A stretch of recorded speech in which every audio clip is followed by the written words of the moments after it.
That's the importance of like role playing and listening to calls, is just to understand and identify exactly where you are in the sales cycle, exactly where you are at every single objection. It's literally like a game because you've just done it so many times.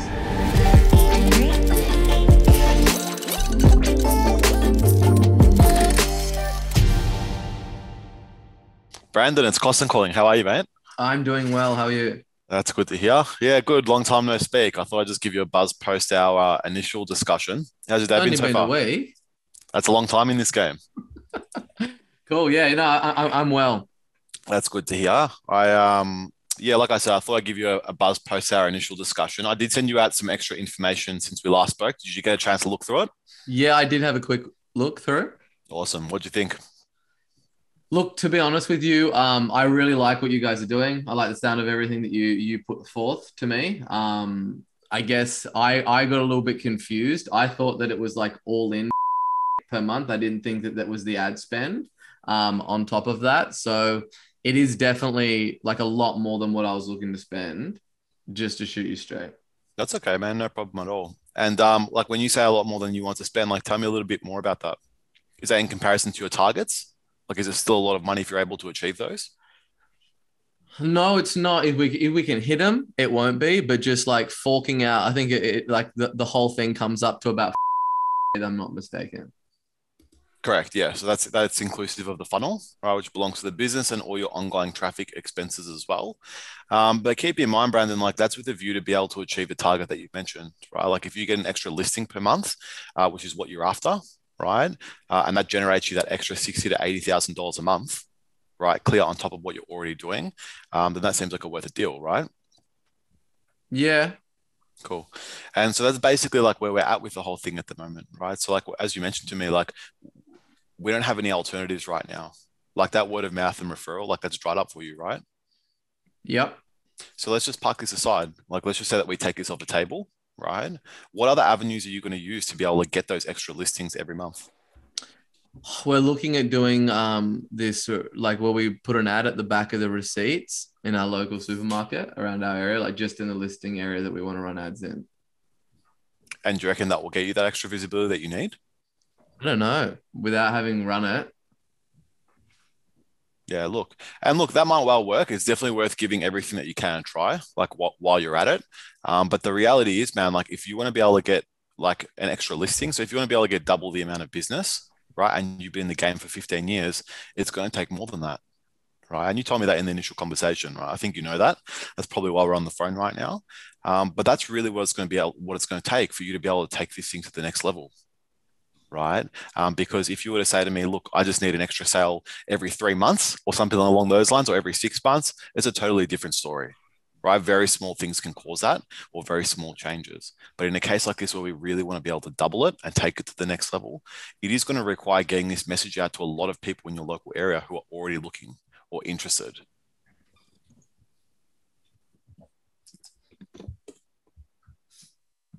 Does that all make sense? Like, do you feel like the receipt game is going to be enough to get you to I that was target? waiting for the question. Yeah, look, it does. Yeah, no problem, man. Look, that's basically the basis of the proposal, right? You mentioned to me like we have to do this one way or the other. You mentioned that if we don't get this done in the next 6 to 12 months, you go under, right? It's not really worth you being in business anymore, right? And you mentioned that you're a 10 out of 10 committed. So we need to make this happen one way or the other. There's not a chance where it's like, hey, it would be a nice to have. This is a must have, right? And that's basically what we've put this proposal upon, right? So my question to you, Brandon, is do you feel clear and comfortable with everything? Do you literally just feel like it's a matter of the outlay or the money?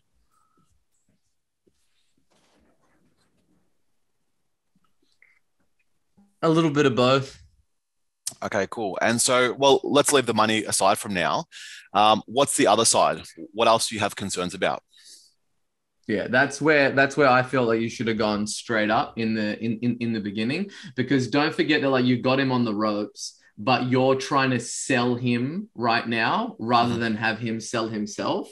Like the whole shopper docket thing, like you should just allow him to deconstruct that and for him to like just fall on his old sword there. Because don't forget it's pull, not push. Like you're trying to close deal. We're not just trying to get him into a frenzy right now and say yes right now and then never get the DocuSign back.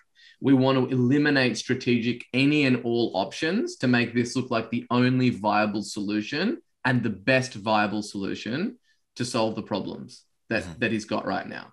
Like that shopper docket thing is stupid.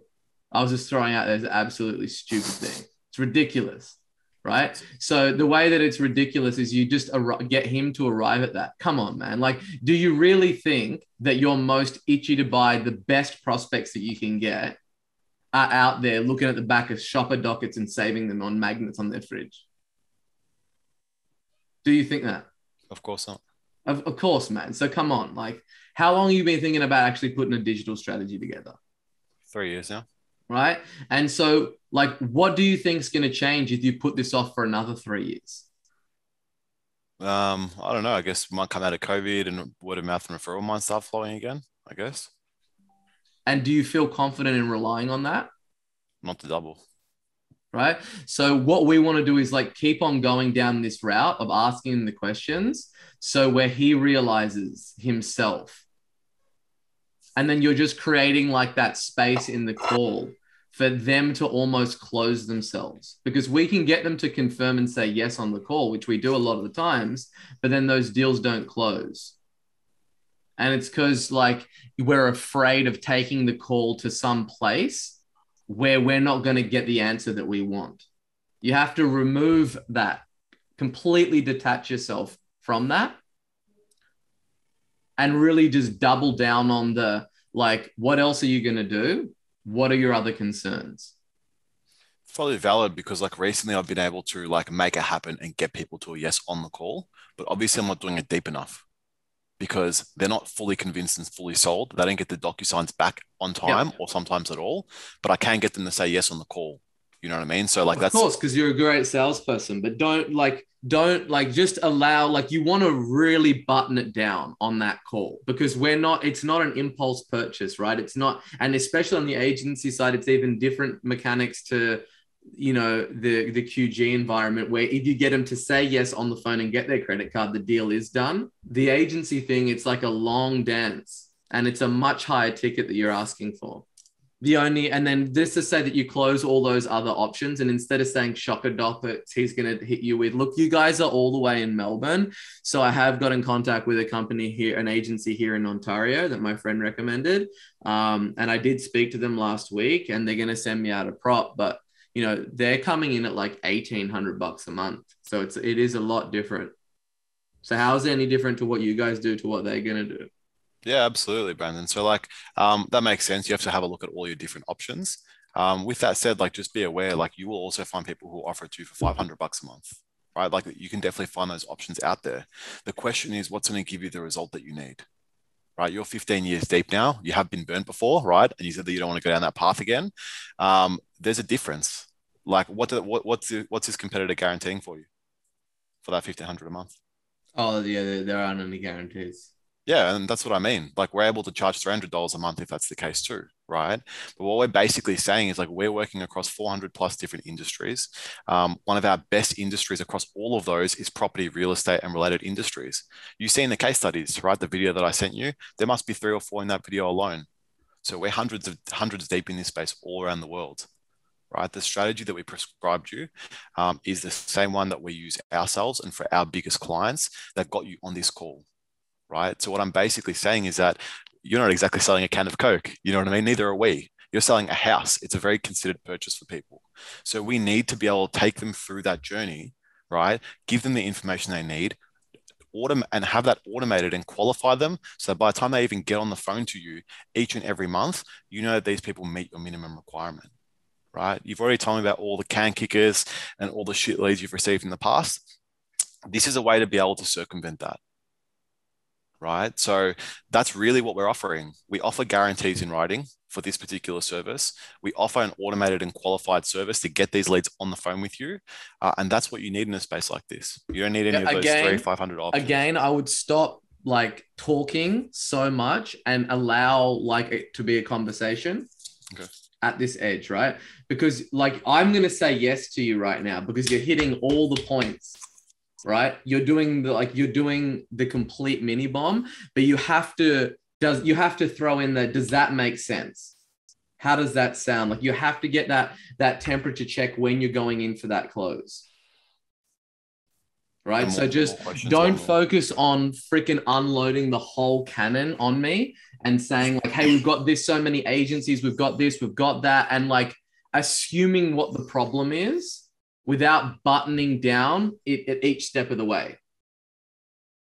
Right. If the price was the same, who would you go with? Those guys or us? You guys. Okay. Why?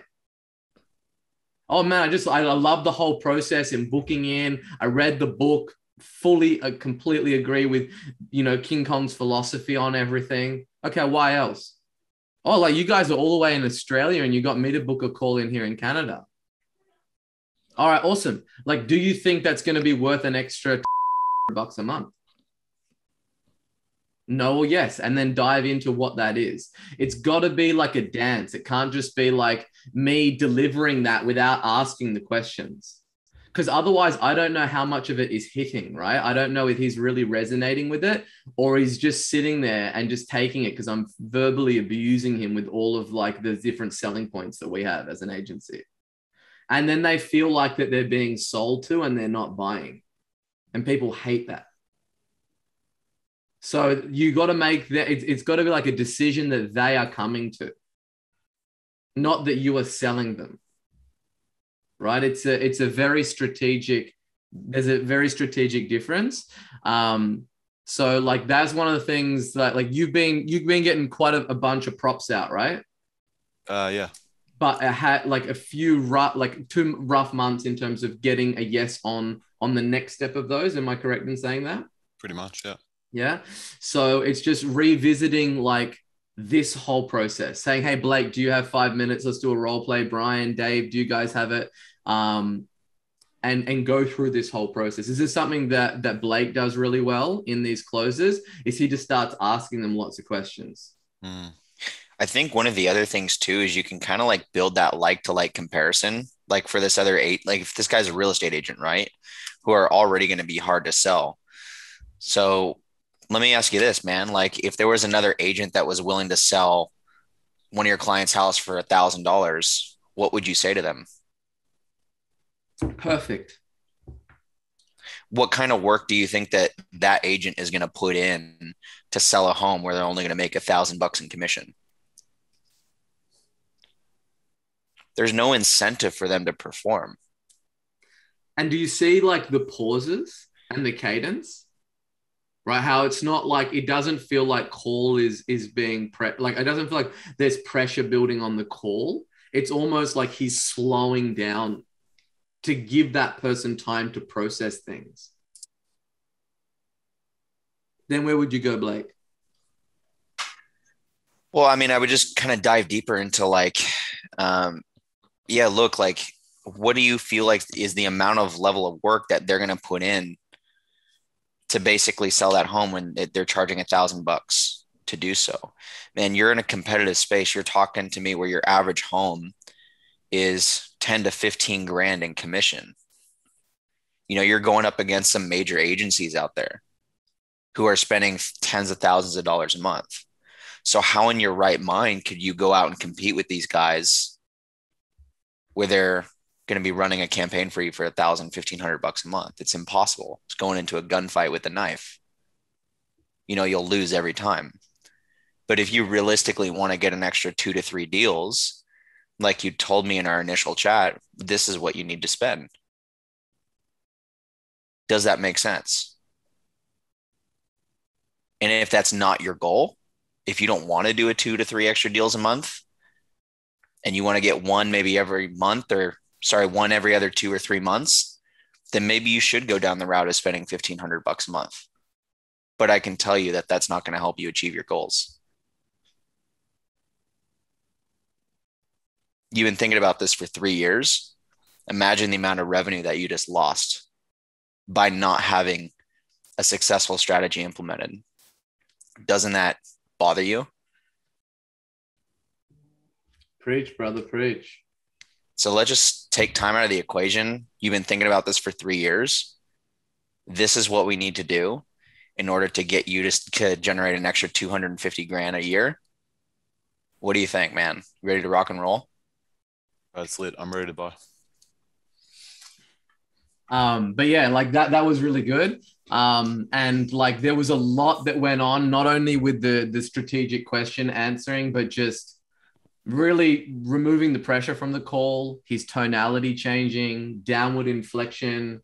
His heart rate's not accelerating. He doesn't feel like he feels like he's going to lose the sale. This is a path that he has walked thousands of times. He knows every blade of grass along this path because he's been there so many times, right? So that's just where you want to be when you get into this close. Like that's the importance of like role playing and listening to calls, is just to understand and identify exactly where you are in the sales cycle, exactly where you are at every single objection.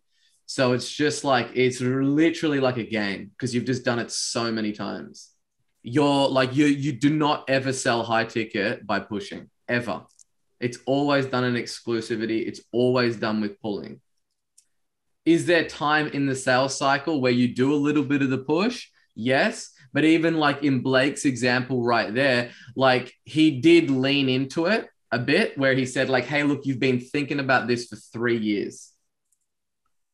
But it's like almost the way in that you deliver that. You know what I mean? It's not like you've been thinking about this for 3 years. So like, why don't we let's go ahead, get this done for you now and blah, blah, blah, blah, blah, blah. It's more of a like, you've been thinking about it for 3 years. Think about all the deals that you haven't gotten as a result of stalling. How does that make you feel? Does that frustrate you? Right? So it's a little bit of push and then he'll lean back and then go back into the pull. The difference is, Costin, he knows the outcome of what he wants from that, but he's getting that person to arrive there. Mm. So the only way you can do that is by asking questions, not telling. Because you know that you want that outcome. You just need to ask the right question for him to admit it himself, because it's that much more powerful. Got it. Hey guys, if you're enjoying these videos, please like, subscribe, and hit the bell button as we're dropping a video like this every other day on YouTube. And if you've got any questions, just leave a comment below with hashtag HeySabri and I will do my best to get to it.